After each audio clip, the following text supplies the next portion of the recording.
Welcome to Virtua Health's RealTalk Women's Health Chat. I'm Nicole Michalik from 92.5 XTU, and I am thrilled to be your host for tonight's event. Hopefully, I've seen some of you before. These are amazing events. Always so honored and excited to be here. You're going to feel great and you're going to learn so much. All right, so first, a few helpful hints for tonight's session. Your camera and microphone are turned off, but you can still ask our panelists questions through the Q&A tab. You can choose to submit questions anonymously. Our experts will answer your questions toward the end of the session. And a number of you have already submitted excellent questions for our experts when you registered. And we're going to incorporate many of those into the slides in the discussion. Okay, so if you prefer to have closed captions on, click the live transcript button at the bottom of your Zoom screen and then select Show Subtitle. You can adjust the size of the font by clicking on Subtitle Settings. And you should then see the closed caption at the bottom of your screen. Very easy. We even have a graph. I love it. All right, let's jump into it. I'm pleased to introduce two experts for tonight's session, Virtua Primary Care Advanced Nurse Practitioner Heather Guiliano, and anthropologist and yoga expert Laurie Greene. Hello, hello, and welcome. Heather, Hi. practicing. Hi there. Hello.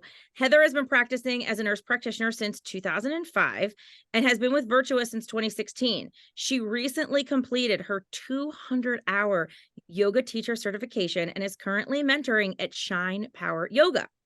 Aside from yoga, Heather enjoys meditation and cooking, reading, spending time at the beach with her husband and their two kids. I love the beach. I don't have a husband and two kids yet, but I do love the beach. She is the owner of Oh, sorry. I skipped Laurie's intro. So Laurie has been practicing yoga since 15 and is a PhD in anthropology. She's the owner of Yoga 9 Studios and is a professor of anthropology and embodiment at Stockton University. Laurie is the author of a number of academic and trade articles and is a founding member of Yoga Alliance and is a member of two therapeutic yoga organizations. In her spare time, she enjoys riding her bike, Latin dancing, and writing poetry. Look at these badass women. Welcome, everyone. Okay, so yoga has been extremely popular, especially since the pandemic.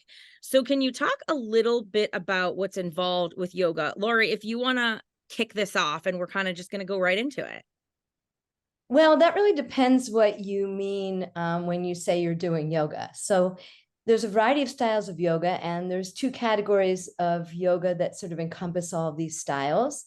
One is asana, and that's a style which entails that you're still and you hold postures.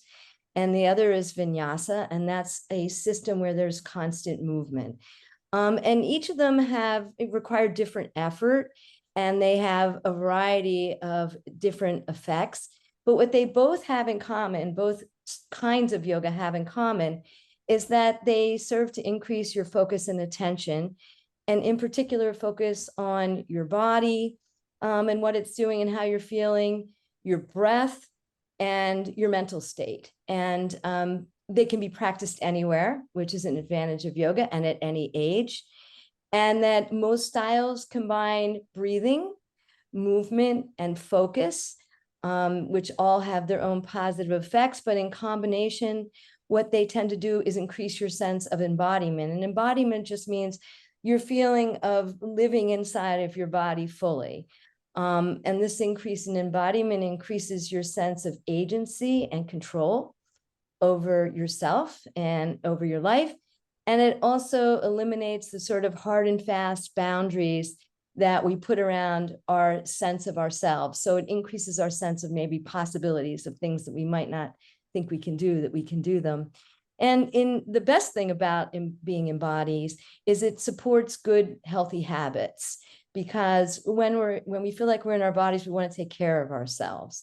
So that's a summary of a very diverse kind of a practice that can be explored for people for what they like to do, the kind of yoga that they like to do that benefits them. I'm really excited for this tonight because I think a lot of people kind of get confused what yoga is, or they have one set idea, right? You have the people who are like, oh, yoga is being flexible. And then you have people that's like, oh, it's a real exercise, but it really is a mind, body, spirit connection.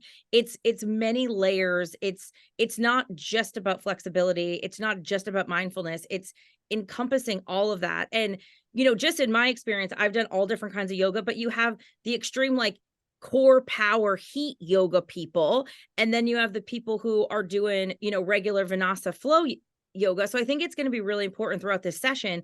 We could kind of break it down and explain, just exactly all the different aspects of it and what people can kind of get from it. So let's talk about aerobic exercises and how aerobic exercises tend to recommend often for health benefits. And so, Heather, when we're talking about yoga, can you expand a little bit about the health benefits of yoga and what that kind of looks like? And then we're going to kind of bring it all together as the session goes.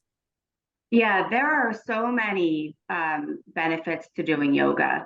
It's beneficial to our overall well-being, but it increases muscle strength and tone, which is important for women, especially, in preventing and helping with osteoporosis, can improve energy, improves balance. In yoga, we focus a lot on core strength. That's your abdominal muscles, your back muscles. Also, there are balancing poses that are performed that can help with general balance. Also, circulatory health, especially for older people who, or anyone who has any problems with veins or arteries in their extremities, can help with blood flow, can assist in weight loss, and that could be aerobic type of yoga, but also, you talked about that mind-body connection, that self-awareness that's developed with yoga really promotes self-care, and that translates into eating well and exercising regularly.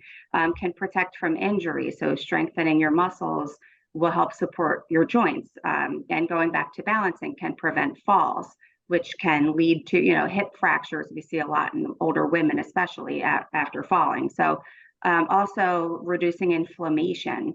Studies show that they studied participants, and after performing yoga, they saw a drop in inflammatory markers in the bloodstream. It helps with sleep. So in lowering cortisol, that can help you get a better night's sleep, can help with stress. I read something recently that it can help with restless leg syndrome, which people suffer from, and can also help with digestion. With twisting poses, we bring blood flow to the organs that can help kind of aid in digestion, can also ease arthritis symptoms by increasing blood flow to the joints. And what we see a lot of benefit as well as with heart health, specifically reducing blood pressure and lowering cholesterol levels, specifically lowering your LDL, which is the bad cholesterol, and raising HDL, which is the good cholesterol. And they've studied yoga in patients with atrial fibrillation, can reduce the frequency of episodes of atrial fibrillation. And that's because that is all the benefits for physical, and then that mind-body connection. So the benefits for mental health with yoga, where does that kind of come into play? Yeah, stress management is a huge benefit. It talks about heart health. Stress is a major risk factor for heart disease. So it's important that we manage our stress and anxiety. Yoga helps to activate the parasympathetic nervous system, which is like what we call the rest and digest part of the nervous system. So it kind of shuts off that sympathetic nervous system, which is that stress response, where if we are encountered with any danger, we get that, our heart rate elevates, we get that stressful reaction. But we can have that in people who have very stressful jobs or stressful lives. That sympathetic aspect part of the nervous system is activated and leads to elevated blood pressure and elevated heart rate. And so yoga helps to activate the parasympathetic nervous system, the calming part of your nervous system. So it helps create mental clarity, calmness. It can center your attention, sharpen concentration, and just overall help manage anxiety by practicing yoga that that space that you're in yoga, you can take with you into your life. Yeah. So, Laurie, you are a professor, you work with anthropology. So, before we get into what people can do for yoga now, can we talk a little bit about the history of yoga? I think it would be important for people to know kind of where it started. How did it become? Basically, it's pretty mainstream at this point. Yeah. I mean, what we practice now, honestly, has very little relationship to the historical practice of yoga. Okay. So mostly what we practice now is something that was developed in the most in the last 100 years. It's the Western version of yoga. Western version, and it's practiced in India now too, because Yeah. yoga wasn't practiced by most people in India. It was practiced by, nomadic, homeless renunciants who gave up everything they owned in their lives and went and lived solitary lives in order to become, to become self-realized, to give up their bodies. Really, it was a way of losing their bodies.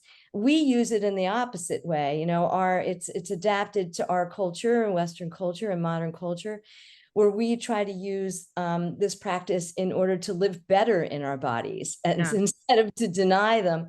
So what we're doing now really doesn't have, honestly, any relationship to what was originally practiced. The thing that does have a relationship, however, is the idea that there is that the body can be used as a vehicle for understanding the connection between the mind and the body.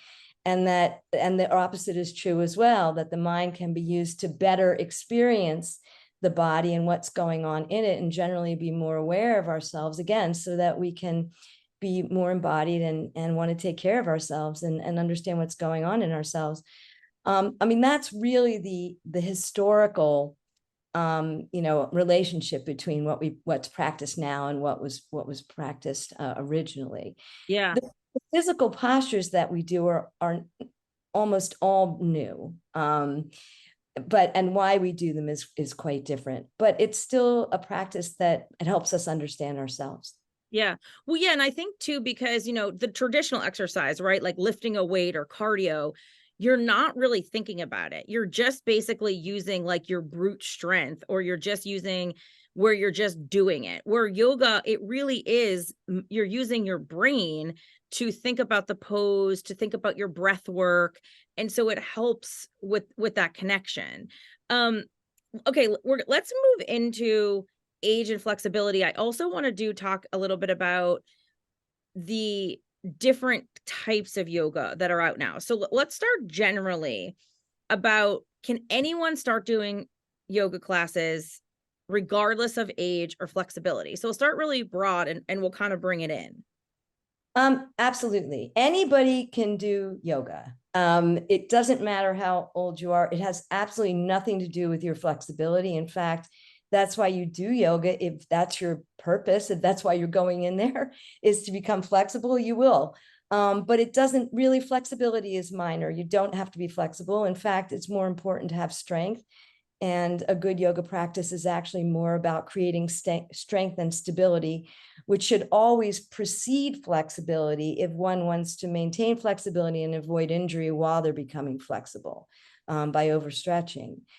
I say it's good for everybody, but there isn't a one size fits all yoga practice. People have to do research and understand that yoga practices are very different, and not every practice is good for every person. Right.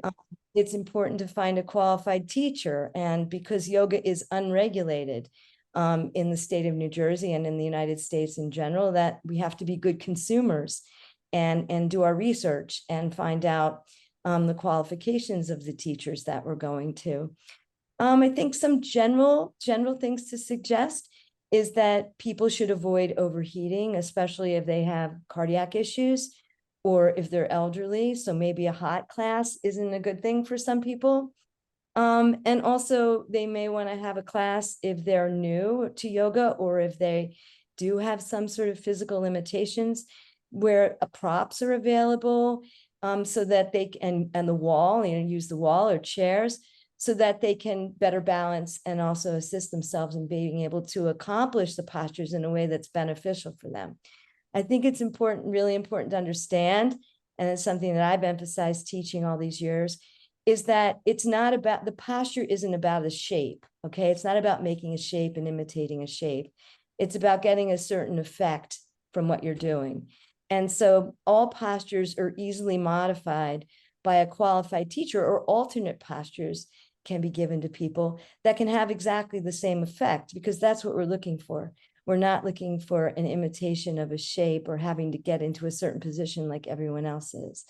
And I also think the final thing is, if you're looking for a class and you're looking to start, is to avoid any practice that when you go to a practice and you try it out, it shouldn't be stressful. If you're looking to avoid stress and stick with it, it should be a practice that you can maintain and that is beneficial to you personally.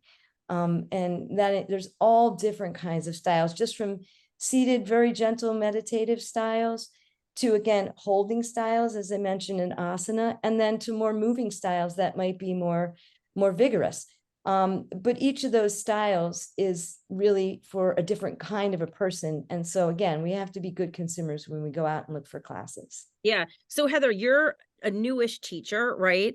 And so what would be and obviously you're a nurse practitioner, so you have the medical background of it. What would be some suggestions you have if somebody is new to it?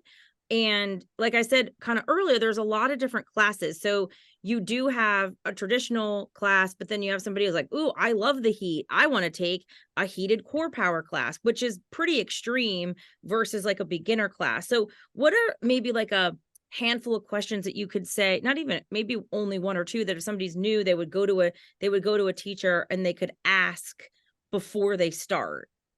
Yeah, I think like Laurie said, there are so many styles and people have different needs and abilities.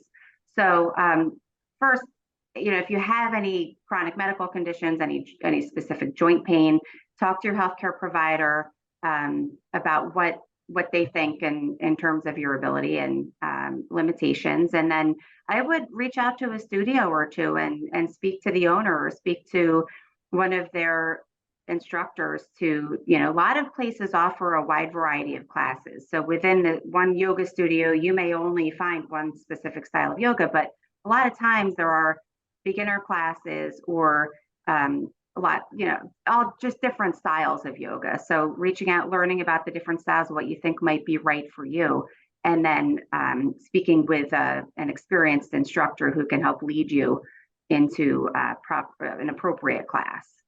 Yeah, and I think what you both said too about knowing yourself and knowing what you like. For instance, like I don't like Bikram, right? Because Bikram is the same poses. You're not supposed to talk. There's no music. It's hot. Like that is not happen. That's not my jam.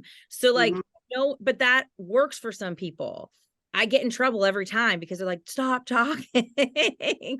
So I think it's really important. Like, don't be afraid to ask the questions. Like, you might go and be like, this isn't really my thing. And there's so many different varieties. We're very fortunate that we live in an area where we have a lot of options.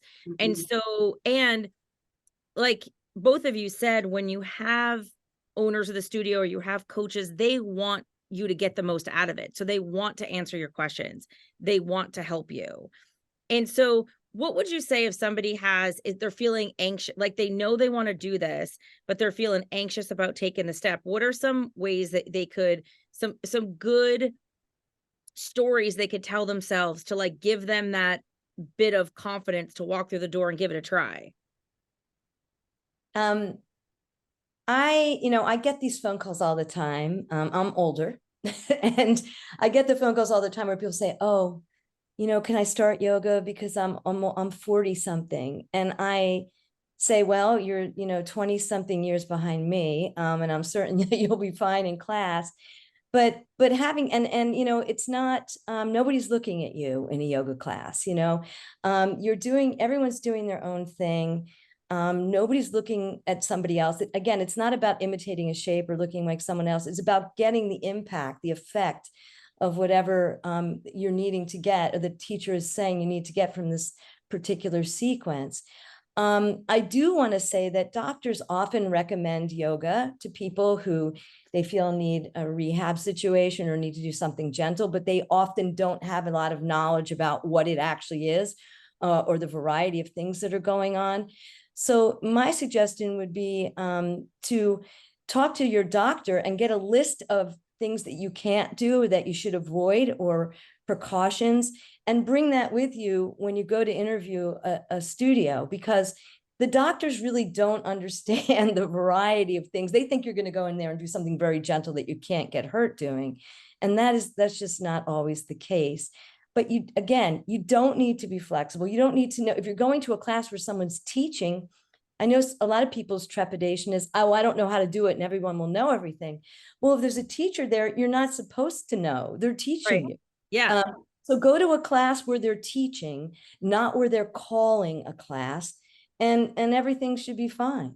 You know, they're and such a good lesson of like, you're not in this class to compete against other people. You're in this class for you. And no matter where you are in life, there's always going to be people that might be a little bit better at something than you are, right? So there could be somebody that's been in your class that's been doing yoga for 10 years. And yeah, they're going to know the poses a little bit better, but like, you have to tell yourself you're here. Do you know what I mean? Like, you're here, you're making the step. So be proud of trying in the class. Don't worry about what other people are doing.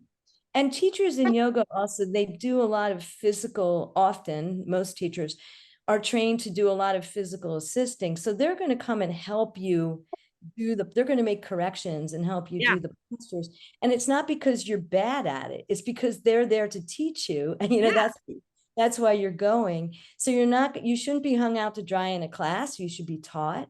And if you are, it's good to look for another class if you're not being taught. Mm-hmm. Yeah. 100%. And I mean, that's one of the best things that I like going to a teacher that comes over and like, you know, if you have your block or you have your strap and they adjust you and all of a sudden you feel completely different because you're doing the pose the right way. And you're like, oh, okay, well, I appreciate that. Let me get to one question. And before we do the special lead kind of yoga series. So Karen says, I hear yoga is tied to breath. Can you talk about the importance of that in movements? And is there a belief that there's a certain number of heartbeats breathing with yoga?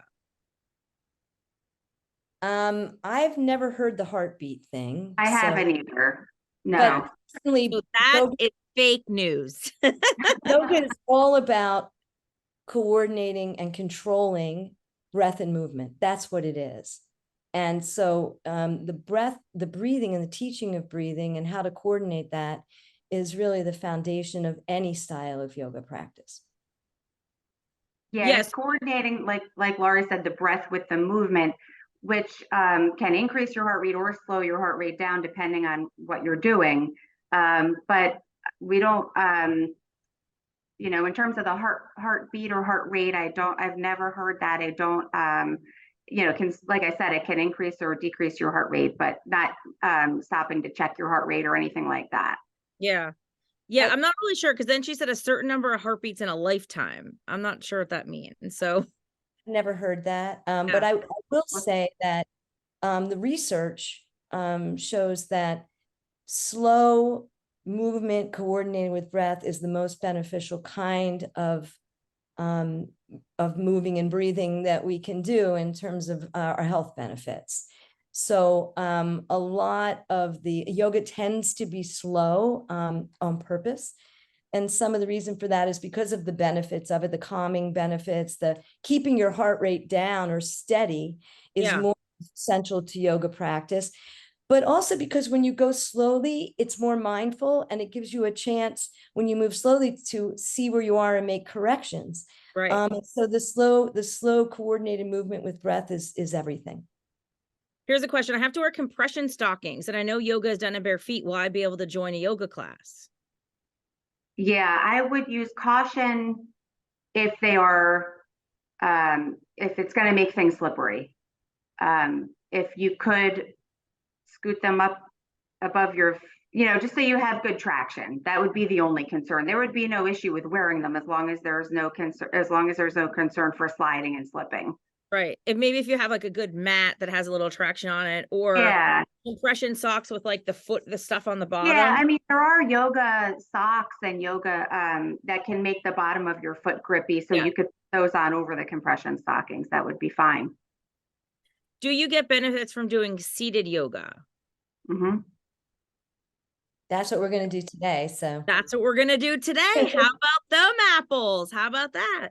And last one before we actually get to the demonstration. Can yoga help someone who suffers with headaches? I would say if they're caused by, tension, Right. especially, yeah, it depends Right. on the cause of the headache, but it definitely could, especially, a lot of neck tightness. People don't realize how far up the skull the neck muscles actually go and attach, and that can, a lot of times, neck tightness can be a trigger for headaches. So especially if that's a cause, definitely can improve. Yeah. And just people that are carrying stress and anxiety, you Hmm. might not feel the effects after one session. Do you know what I mean? But if you keep going, you get stronger, you learn how to, to move stuff, you could definitely feel it. Hmm. Yeah. All right. Are you ready? Are you ready to do a little guide for us? I am. I'm just Okay. going to switch my cameras, and I've chosen to do this in my living room here with my cats, who hopefully will not be bothering us. Fun. I want to show you that you can do it anywhere. So we're going to be switching cameras, and if everybody can just grab a chair. If your chair has a back, it's much better, because we're going to be using the back of the chair. If everybody can see me here. We're going to be using the back of the chair in order to do this practice. And I'm also going to be modifying things and give you some options for standing up or not in some of this practice. So we're going to start by sitting on the front of the chair, and you just want to have your feet planted in a way that you feel stable. That's usually right underneath your knees. And then just place your hands on your legs. And if you feel comfortable, close your eyes. If you don't feel comfortable closing your eyes, you're also welcome to just look at nothing. Look a few inches in front of you on the floor. With your eyes closed, if you can, I simply want you to start by breathing. And as you breathe, start to smooth out any of those rough edges that you might have in your breath, any little hitches or catches to your breathing.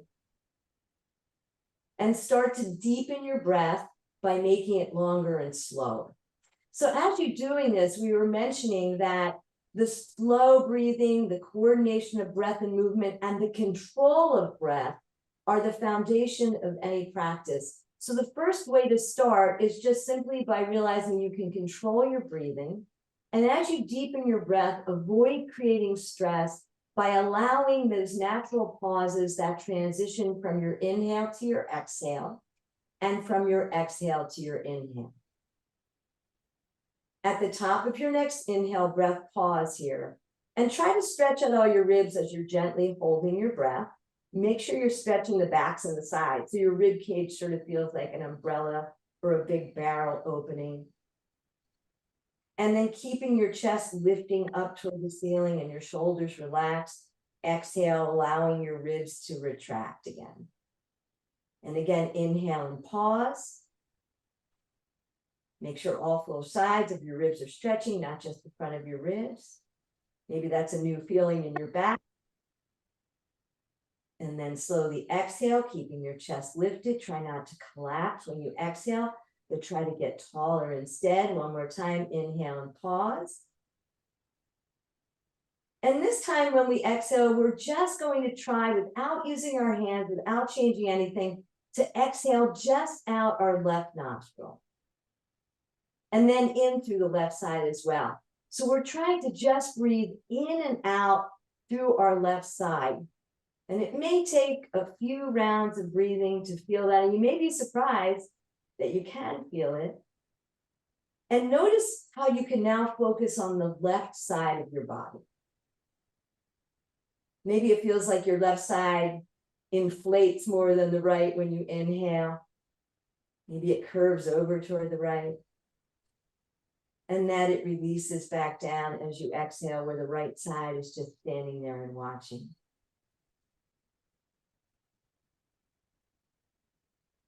Just so you know, you're not really just breathing out of your left nostril. This is, again, a case of you're able to feel and experience something different because of your mental focus, focusing on that left side.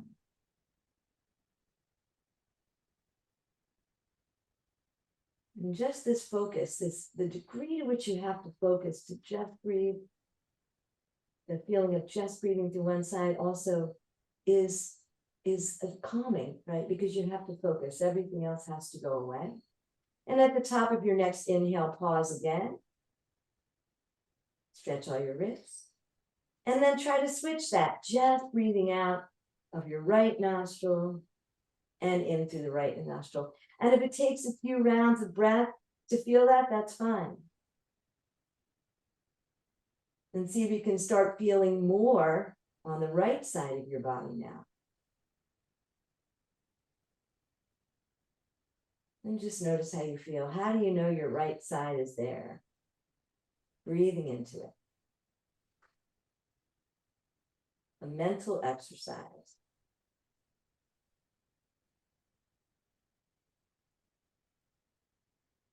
And at the top of your next inhale breath, pause again, stretch out all your ribs, and try to maintain that same level of focus as you breathe through both nostrils. We're going to try to get a metered breath. Try to breathe in for 4 counts, whatever your 4 counts are, and out for 4 counts. So that we continue to control this slow and even breath, trying to make the inhale and the exhale the same. Smooth and even. Now opening your eyes as you inhale with your hands on your knees, arch your chest forward. You're going to warm up the spine. And as you exhale, round the back, but keep the shoulders down the back, just rounding the spine backwards. Inhale, roll forward, coordinating our breath and movement, so don't move quickly. Make the movement last the whole exhale as you slowly round back. Okay? Inhale, round or arch the chest forward. Exhale back. We're going to do that 2 more times. Inhale forward for the whole breath. Don't stop moving. Try not to stop at all, except at those pauses between the inhale and the exhale. Exhale, round back. Inhale, come forward. And then as you exhale, try to find a neutral position where the oval of your rib cage is right over your hips. So you're not arching or rounding the back. I'm going to turn my chair sideways, but you can stay where you are so you can see what we're doing next. You want to sit on the edge of your chair. Keep breathing while we're transitioning between postures, nice and even as you can. And bend your knees so that your heels are a little closer to the chair than your knees are, right? And then we'll inhale, again, moving with our breath as slowly as our breath. Bring your arms up to the ceiling and arch your chest. Raising your arms brings that heart rate up. And exhale, bring them back behind you. Okay? Inhale, arms rise. Now we're trying to live our spine in this neutral position. We're not rounding our back anymore. Exhale back. 3 more times. Inhale. And exhale. Inhale. And exhale. And then if you like, you can transition this to actually standing on the inhale, or you can stay seated and exhale, sitting back down. And inhale up. In the effort here with our large muscles, taking that heart rate up just a little more. Exhale down. Inhale up, we're keeping our knees bent. Keeping that same position in the body. Exhale down. Inhale up. Exhale down. We're going to try one more. You're welcome to stay seated at any point. Inhale up. And exhale down. Lovely. Turn back forward. We're going to get off of our chairs now. And you can come to the back of your chair again. I'm going to turn mine sideways. Keep breathing. And place your hands on the back of your chair. And I'm going to have you walk back. And if your shoulders aren't flexible, feel free to grab the sides of the chair and keep your chest lifted. But if you are more flexible, you can bring your body so that, and move up here a bit, your body so that it's at more of a 90-degree angle. So you want to step back so that you can get as much opening in the back and the shoulders as you can here. And now inhale from here, and again, you're welcome to hold lower with your arms wider. Your elbows can even be bent if your shoulders are tight. Don't sink your head down if your shoulders feel uncomfortable or wrap around your ears. But wherever you are, inhale will bend your knees, warming up the back of the legs. Only the legs are moving, and exhale, straighten the legs. Inhale, bend the knees. And exhale, straighten the legs. Inhale, bend the knees. And exhale, straighten the legs. Two more. Inhale, bend the knees. And exhale, straighten the legs. One more. Moving only as quickly as your breath. Now, inhale. This time we're going to lift up and bring our bodies forward. So straight legs, it's like doing a plank, but obviously we've got the support of the chair. And then exhale, pull back to that last position. Your knees can be bent if you're not so flexible. Inhale. My chair's on wheels. Woo! Mine is too. Well, yeah, they're stable. Like we're doing like the ab roller up in here. Exhale, pull back, right? Inhale, come forward, right? Use mostly your legs here. And exhale, pull back. And straighten or bend the legs. One more. Inhale, forward. And exhale, pull back again, straight or bent knees. Good. Lift up, inhale, come into that plank position again. And then walk your legs towards your chair. And come back to sit, right? On the front of your chair. So we want to make sure again that we're sitting our bottoms near the front of whatever chair we have, right? And take your feet nice and wide here. So you want to take your feet as wide as you can where you can comfortably sit. Both your knees are bent, okay? Feet have to feel nice and sturdy and plant on the ground. So make sure you're far enough forward that you feel like you could almost stand up here, though we're not going to do that right here. Placing both your hands on your legs, inhale here, and exhale. We're going to bend just our right elbow, push the left knee away, and get a little stretch through the left side. Inhale back up, other side, bend the left elbow, and stretch through the right side. Inhale up. Try to keep the spine straight and long. Try not to do any rounding of your back. Exhale over. Inhale up, bend the left elbow, exhale over, inhale up, other side, exhale over, inhale up, exhale over.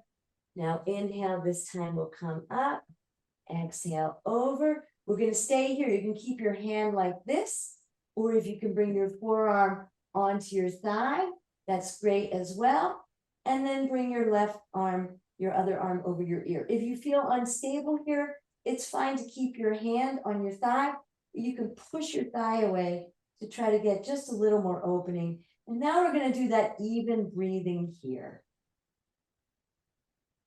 Inhaling for 4 and exhaling for 4. Maybe you want to think about breathing out of the nostril on the left side and really feel an opening on this side. And you notice when you think about the side or think about breathing out of that nostril, it changes how you're experiencing the feeling in this posture.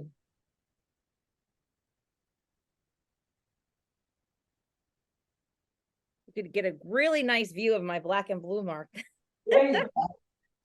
Good. And come back up on your inhale. Now we're going to bend the left arm. Again, you can place your forearm down or just keep the hand on there. And then if you can, bringing that opposite arm by your ear. Again, if your elbow is bent or because you have tight shoulders, please don't let this happen, this crunching of your neck. Make sure your shoulder blade stays down, even if your arm isn't near your ear. Breathing here, maybe switching your attention to this side of the body, right? Thinking of breathing out of that nostril only. And see how that draws your attention to that side and really like increases the sensation that you're feeling on that side.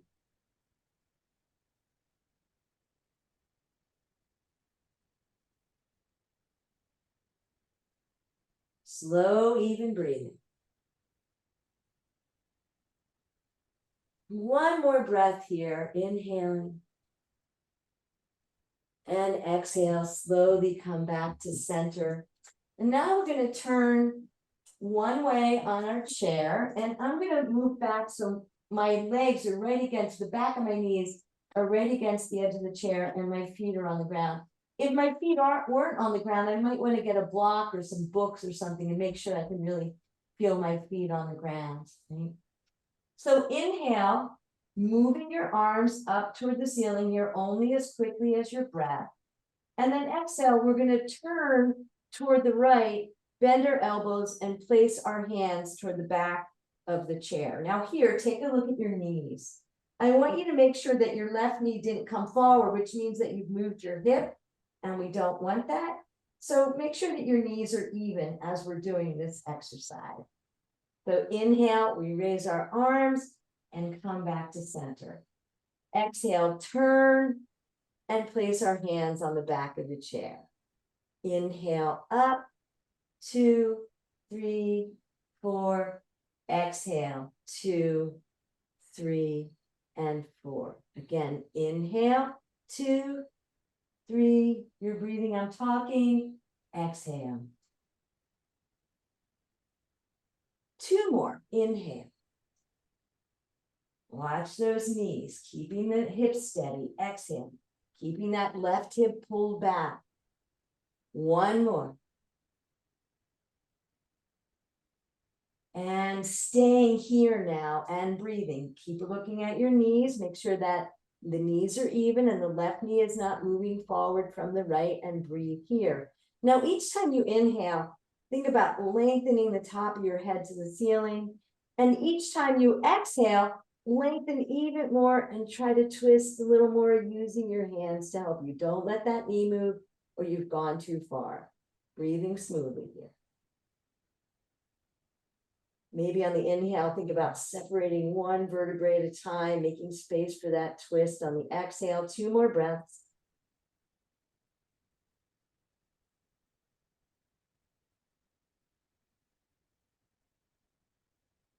And then inhale, let your arms rise, turning forward.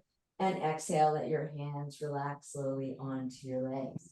Turning to the other side. So now make sure again, you can, that the knees are closer to the back of the chair and your whole bottom is on it if you can. And again here, inhale, arms lift.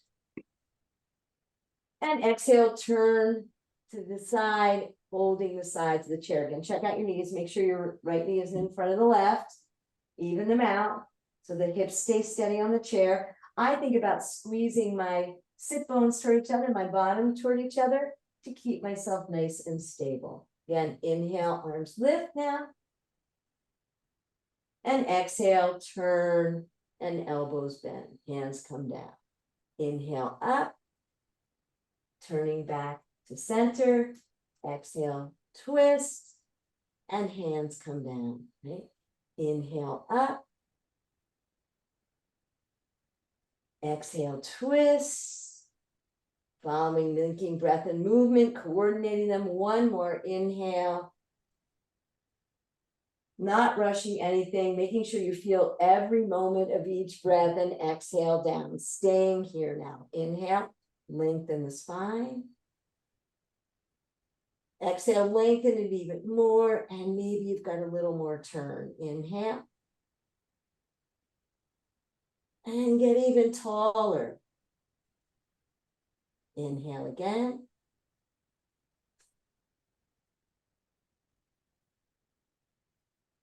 One more breath.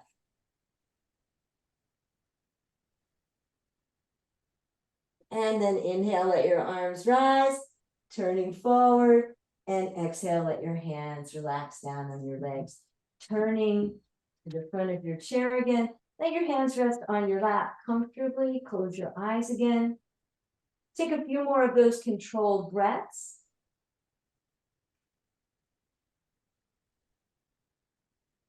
Just notice how you feel, trying to keep the spine in its natural shape. The whole time that we're actually practicing is part of the technique, because when the spine is straight, your breath will move the other limbs in the action of breathing, meaning your arms and legs. And now at the top of your next inhale breath, pause again. Stretch out all your ribs one more time, like you're yawning with your rib cage. Make it feel good. Open your mouth and exhale. And then slowly open your eyes. Lovely. And that's our little practice. Namaste. Yes. Now everybody get in the floor and do Shavasana. That's normally what would happen. But in a chair class, maybe we would just stay in our chairs and do that. So Yeah. Shavasana is just the meditation at the end, where we can think about or how we've felt maybe in the end of classes compared to the beginning, or maybe something that's bothering us or something that we noticed about ourselves when we practiced that day. Yeah. I had a yoga instructor when we would do Savasana, because I would always be like thinking, and he'd always tell me like, think of like your third eye and think of gray, and just like focus on the third eye, focus on the gray. So even times when I feel like I need to center myself, I still do that. Like I'll just kind of stay calm. You know, it's like a very, very light form of meditation, but it really does work. Having that visual for me really did work, you know? Yeah, or just focus on the feeling of your breath, you know, and your breathing still. Just keep that focus. Anything works for focus. Yeah. So, okay, let's get into one of the couple questions before we wrap. What type of mat is best to use for people? There are a lot of different mats out there. I would say just find one that you're comfortable with. Some are thicker if you need a little extra padding for your knees or anything like that. Just make sure it's not slippery. So any mat that you find that is not slippery and as much cushion as you think you need. I don't know if Laurie has any suggestions. I would avoid a mat that's stretchy, that has any stretch to it. So sometimes you see a really thick mat, a cheap sort of thick mat at a sporting goods store, and it's meant for lying down on in an exercise class, and that might not be good for yoga. You don't want it to have any give to it, any movement in it. So if you want a thick mat, you may end up spending quite, a bit of money. You may need to invest because you want something that's dense. If you need that for your knees, there's no reason to even have to practice with a mat. It's just tradition. But there are people that practice with rugs. I don't use anything. And that's how I learned. Well, your body's already you've been doing it since 15. Yeah, You're like, people have different preferences for what they want to practice. Hardwood floor to me. I have the Lululemon like extra thick mat because I need it for my knees. Yeah, and I like a thinner mat.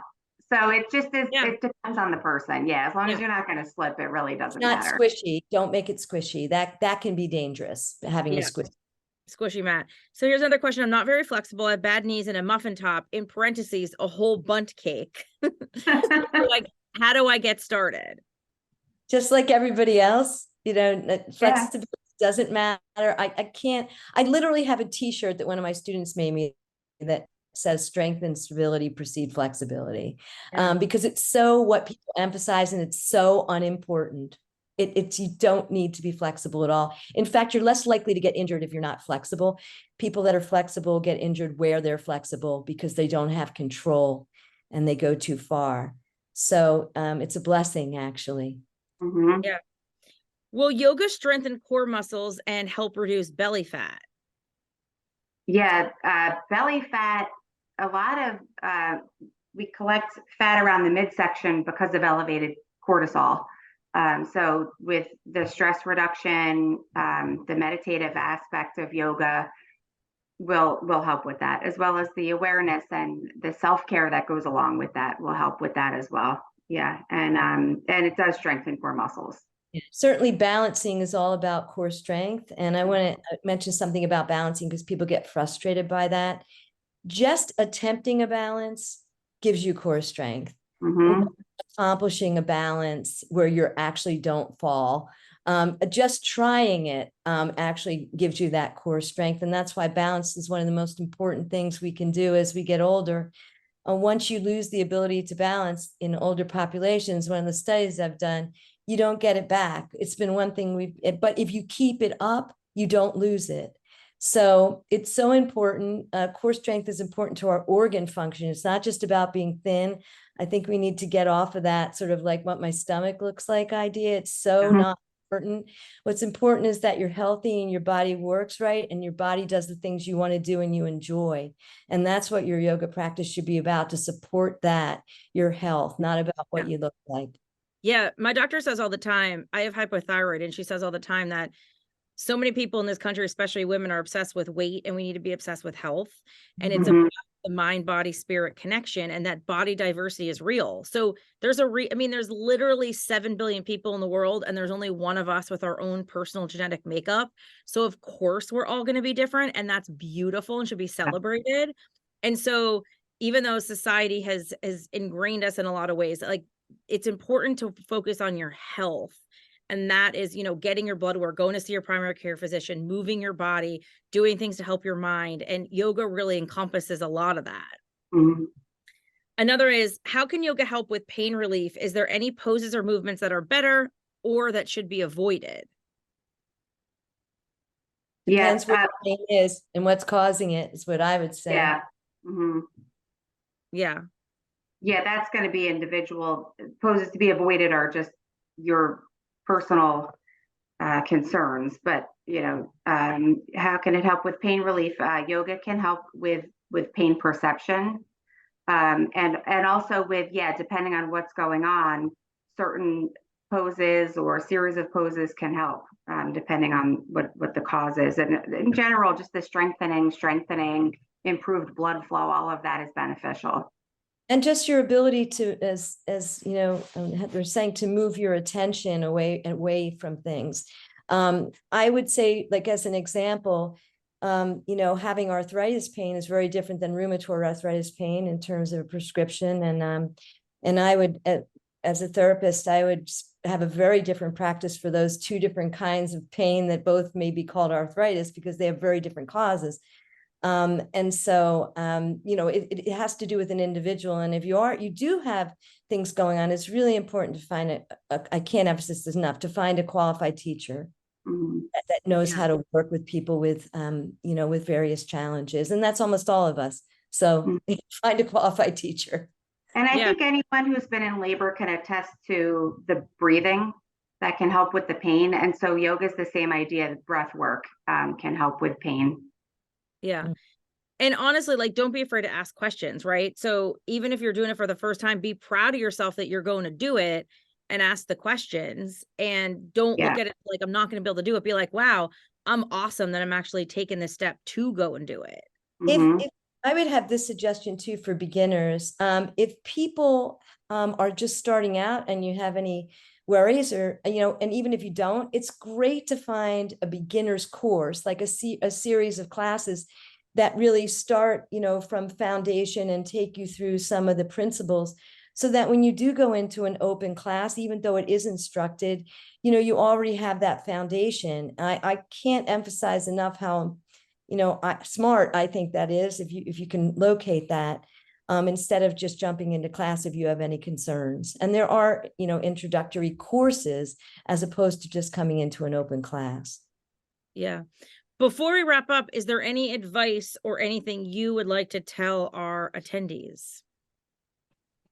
I would say just be open to it. If I tried yoga. The first time I tried was a DVD that I found, and I didn't really like it. I didn't really connect with it. And then about, 5-10 years later, the gym I went to offered yoga as a class, and I tried it and absolutely loved it. And then, started going to yoga studios, and it just evolved from there. So if you try it and you don't really care for it, maybe just try a different style, a different class.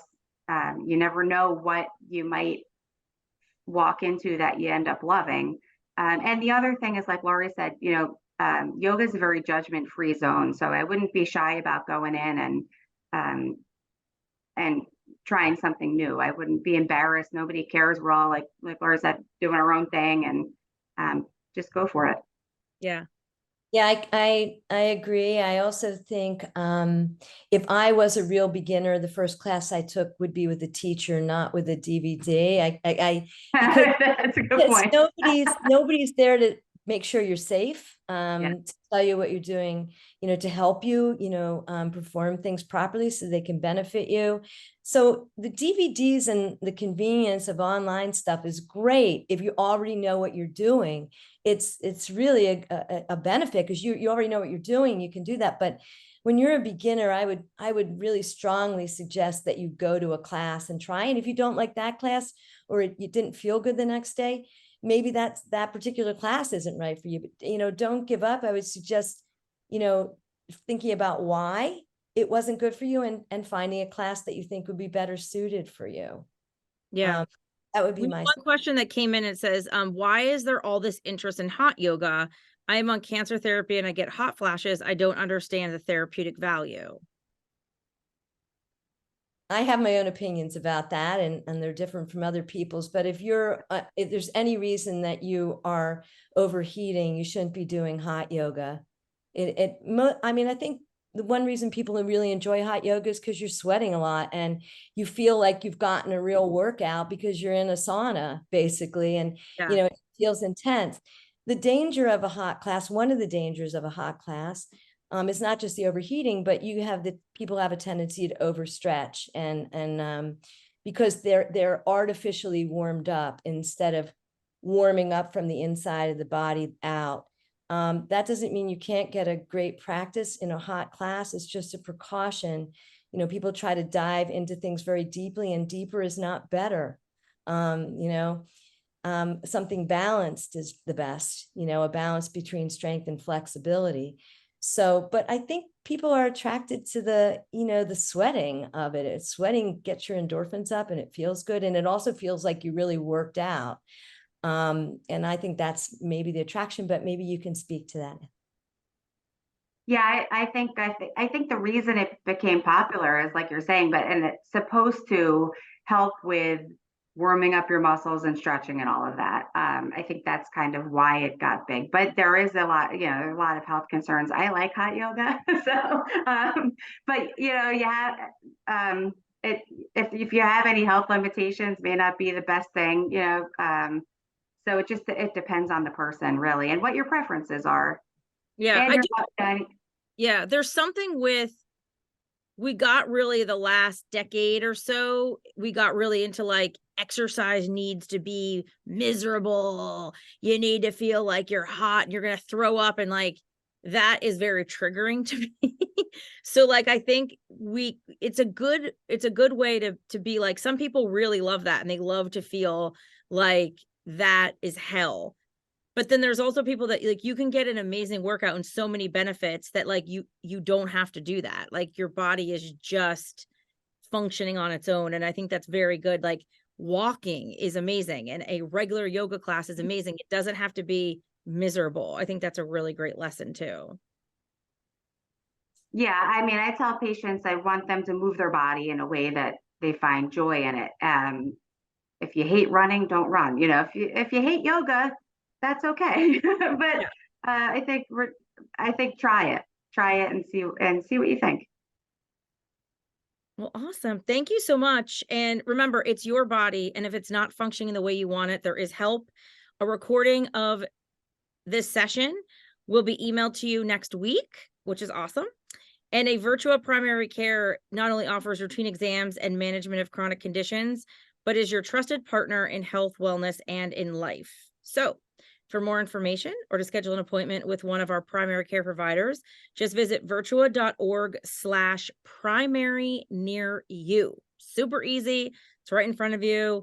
Thank you so much for joining us, Heather and Laurie. I mean, another terrific session. We even got some movement, some exercise in, some breath work. It was It was awesome. And thank you for everybody for tuning in, for all the amazing questions. And remember, it is definitely about making you feel your best. And that's what Virtua is here. So thank you, everybody. Have a great rest of your night. Thank you. Everyone, thanks.